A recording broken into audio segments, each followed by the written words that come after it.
Good day, and we are back with another Spotlight series sponsored by the Office of Black Male Engagement here in the city of Philadelphia.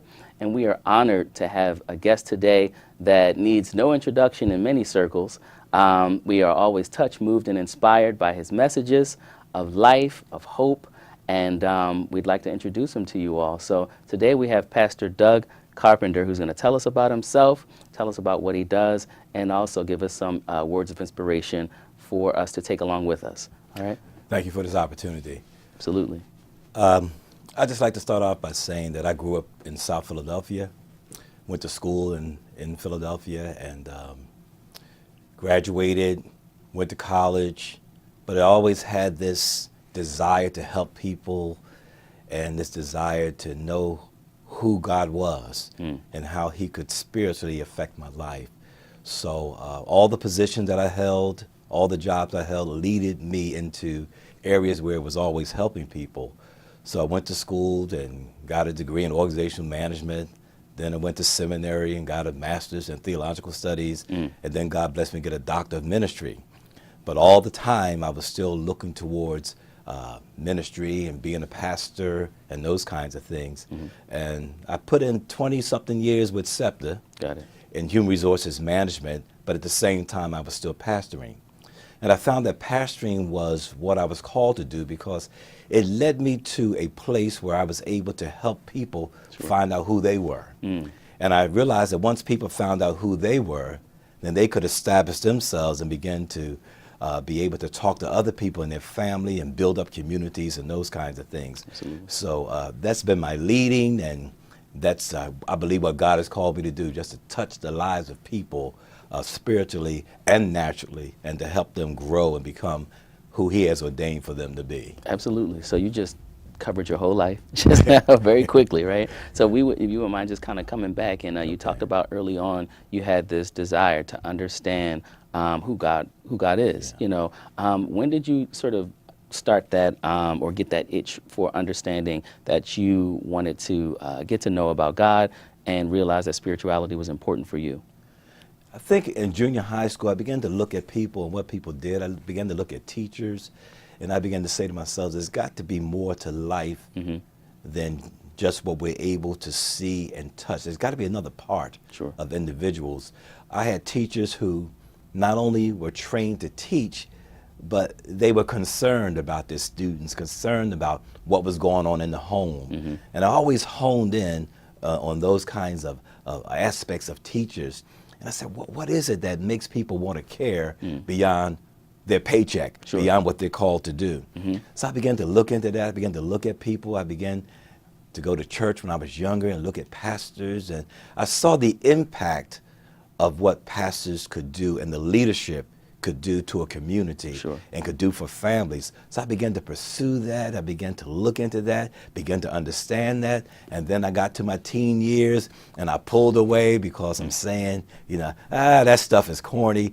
But somehow God always drew me back to him. Understood. And I always found myself with a yearning and a desire to find out what is the spiritual aspect of an individual.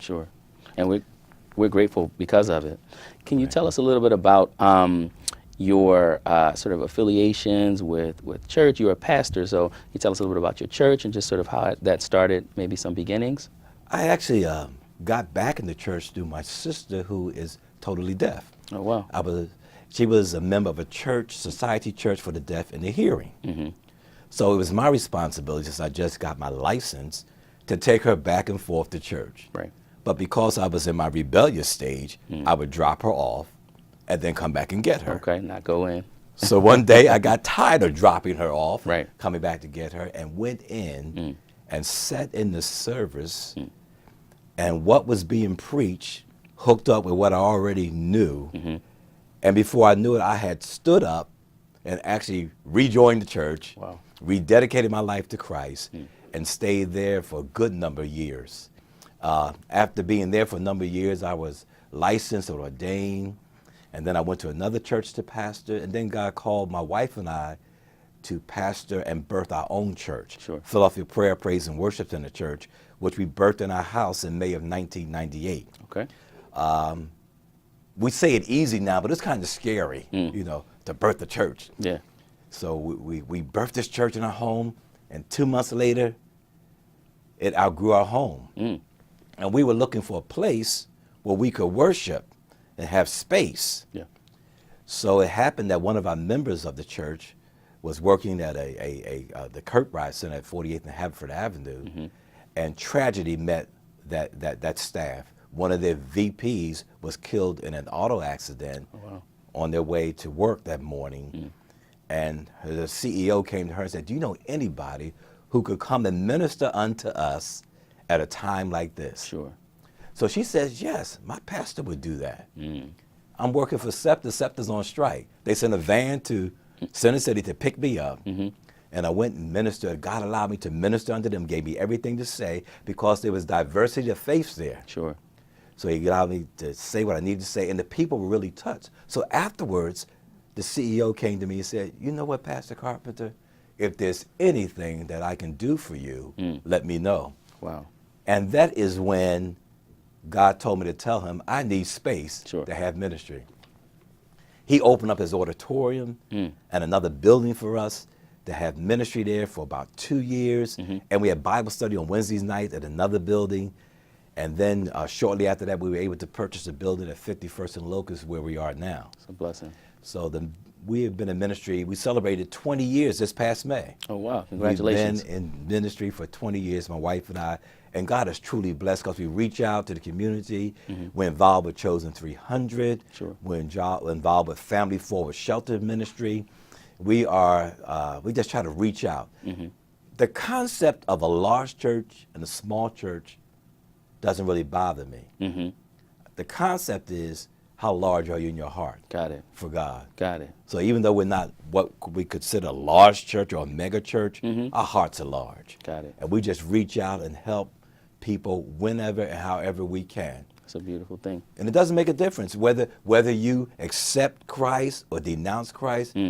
You are an individual, you're a human being, and you need help. Absolutely. And that's what it's all about. Yeah, absolutely. That's what we all need. We definitely all need help. Yeah. So as we bring this to a close, I just want to know if you could give us maybe some words of advice, especially to young black men who are in the city, who are either seeking spirituality or seeking some support or some help in some way, shape, form, or fashion. Just give us some words of advice that you would leave us with, and also let us know how we can get in contact with you, you know, in case some of the viewers wanted to reach out to you. Okay. I would say to all young black males, to all young people, first of all, find out who you are. Find out who you are.